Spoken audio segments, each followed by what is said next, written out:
ये जो वीडियो अभी आप देख रहे हैं ये 11 अक्टूबर 2022 की है।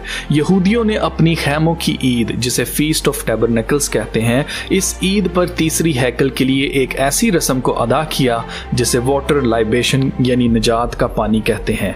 ये रस्म यरूशलेम में उसी जगह अदा की गई जहां हैकल यानी टेम्पल हुआ करता था। इस रस्म को अदा करने के लिए सैकड़ों काहिनों ने तीसरी हैकल के लिए जो लिबास इनके बनाए गए हैं वही लिबास पहनकर और लावियों ने म्यूजिक बजाकर और गीत गाकर बड़ी खुशी से ये रस्म अदा की। इस रस्म पर नरसिंगे भी फूंके गए। इस रस्म को किसी और ने नहीं बल्कि टेम्पल इंस्टीट्यूट के फाउंडर रब्बी इसराइल एरियल ने खुद लीड किया। टेम्पल इंस्टीट्यूट 1987 से तीसरी हैकल को बनाने के लिए काम कर रहे हैं और अब इसराइल अपनी तीसरी हैकल को बनाने के बिल्कुल करीब आ चुका है। जिस वक्त हैकल हुआ करती थी ये रस्म खैमों की ईद के हर दिन अदा की जाती थी। इस रस्म का ताल्लुक इसराइल की निजात और मसीह की आमद की निशानी के तौर पर अदा की जाती थी। मैं आगे चलकर आपको बताता हूँ कि ये रस्म और ये ईद कैसे यीशु मसीह को शो करती है और यीशु मसीह से इसका ताल्लुक है। लेकिन उससे पहले ये जान लें कि इस रस्म में काहिनों को एक सोने के बर्तन में दाऊद के शहर में मौजूद शिलोह के चश्मे या शिलोह की जो नदी है वहां से पानी भरना होता था, जिसे वाटर गेट के जरिए हैकल के अंदर ले जाया जाता था और खुदा के मज़बा पर इस पानी को उंडेला जाता था। इस वीडियो में आप साफ साफ देख सकते हैं कि काहिन सोने का बर्तन लेकर शिलोह की नदी से पानी भर रहे हैं।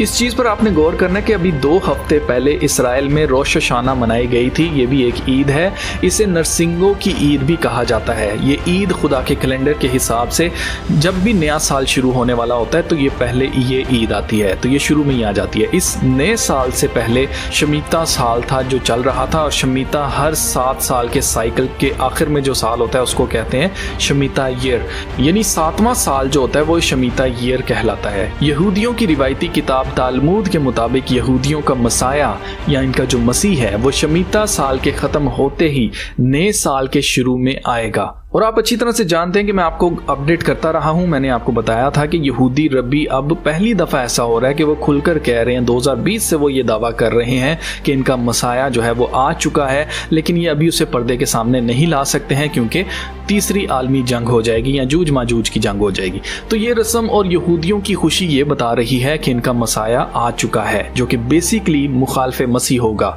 यहूदियों का मानना है कि इनका मसाया इनको हैकल बना कर देगा और दाऊद बादशाह की तरह पूरी दुनिया पर इसराइल की बादशाहत होगी।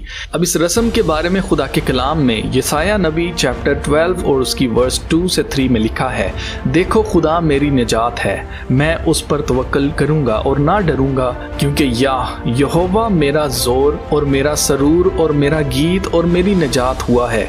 बस तुम खुश होकर नजात के चश्मों से पानी भरोगे। क्या आप जानते हैं काहिन इस पानी को हिब्रू लैंग्वेज में जो इनकी जुबान है इब्रानी, उसमें ये इस पानी को क्या कहते हैं?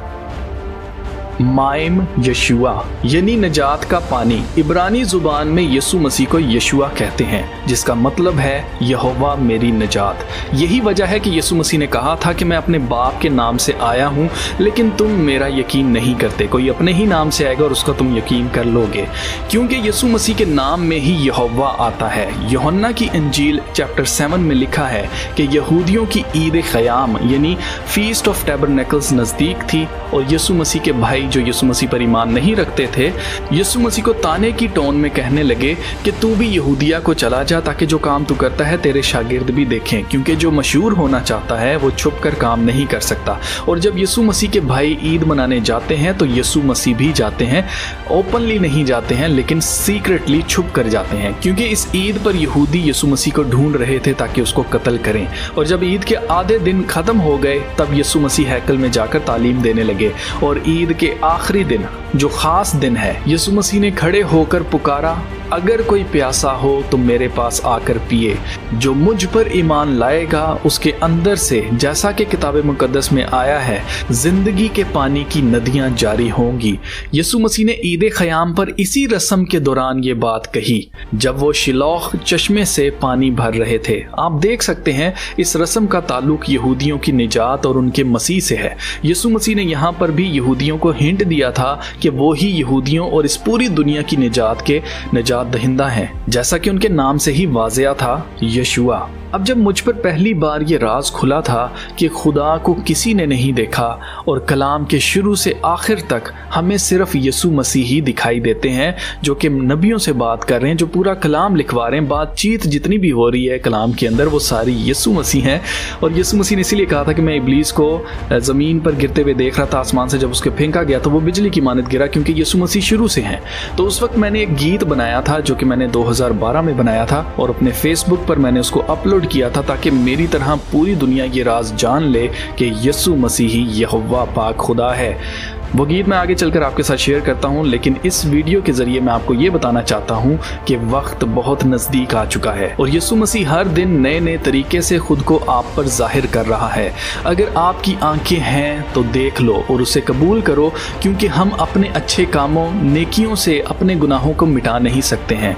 हमारी नेकियां कभी भी हमारे गुनाहों से ज़्यादा नहीं हो सकती हैं। ये इसी तरह से कि आप एक 100 मंजिला बिल्डिंग में रहते हैं और सबसे ऊपर वाले माले पर आप रहते हैं और बिल्डिंग में आग लग जाए, आपके पास छलांग लगाने के अलावा कोई हल ना हो। ऐसे में आपके पास सिर्फ दो ही ऑप्शंस हो, या तो आप अपने ऑन पर छलांग लगा दें और ये उम्मीद करें कि मैं जो हूँ बिल्कुल सेफ लैंड कर जाऊंगा, या आपके पास अगर एक पैराशूट है आप उस पैराशूट को पहने और बिल्डिंग से छलांग लगा दें और आप सेफली नीचे उतर जाएंगे। वो पैराशूट यसु मसीह है और वो 100 मंजिला बिल्डिंग जो जल रही है वो ये दुनिया है जिसने ख़त्म हो ही जाना है। ऐसे में अगर आप पैराशूट को ठुकरा कर कहें कि नहीं मुझे इसकी ज़रूरत नहीं है, मैं परिंदों की तरह अपने हाथ फड़फड़ाऊंगा और मैं उड़ने लग जाऊंगा, तो आप पैराशूट को यानी यसु मसीह को इसलिए रिजेक्ट कर रहे हैं क्योंकि आपको लगता है कि आप अपने ओन पर निजात को, जन्नत को कमा लेंगे, जबकि खुदा का कलाम कहता है कि कोई नेकोकार नहीं है, एक इंसान भी नेकोकार नहीं है। इसलिए खुदा के सामने हमारी नेकियां गंदी धजियां हैं। हमारी नेकियां कभी भी हमारे गुनाहों को मिटा नहीं सकती, उनको रिप्लेस नहीं कर सकती हैं।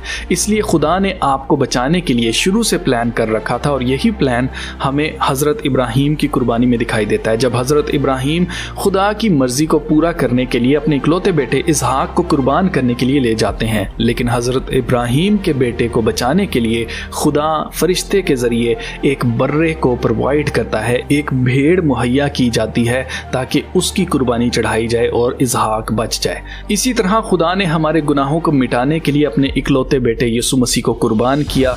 उसने हमारे सारे गुनाह अपने पाक खून से मिटा दिए हैं। अब जो कोई भी उस पर ईमान लाएगा वो हमेशा की ज़िंदगी मुफ्त में पाएगा, क्योंकि ये खुदा की तरफ से बख्शिश है। हम अपनी मर्जी से, अपने ओन पर, हम अपनी नेकियों से जन्नत नहीं कमा सकते हैं, निजात नहीं पा सकते हैं, लेकिन यसु मसीह के ज़रिए, उस पैराशूट के ज़रिए हम बच सकते हैं। अक्सर लोगों के ज़हन में आता है कि यार खुदा हमें ऐसे क्यों नहीं माफ़ कर देता, खुदा के लिए तो सब कुछ पॉसिबल है, लेकिन हम ये भूल जाते हैं कि खुदा मुनसिफ खुदा है। इंसाफ में भी वो कामिल है, मोहब्बत में भी कामिल है, अपनी पाकीज़गी में भी कामिल है, हर चीज़ में वो कामिल है। तो अगर इंसाफ की बात करें तो हमने खुदा के कानून को तोड़ा है और इंसाफ ये कहता है कि हमें सज़ाए मौत मिलनी चाहिए, क्योंकि खुदा ने अपने कानून में एक ऐसी शिक रखी है जिसके वसीला से हमारे लिए एक बर्रा मुहैया किया गया, जो यसु मसीह है, जो खुदा का बर्रा है, जो जहान के गुनाहों को उठा ले जाता है और उसके वसीला से हम निजात पाते हैं। अब मैं नहीं चाहता कि आप में से कोई भी दोज़ख में जाए, यही वजह है कि मैं ये वीडियोस बनाता हूँ। इस सारी सिचुएशन का यही हल है कि आप निजात पाएं और हमेशा की ज़िंदगी पाएं।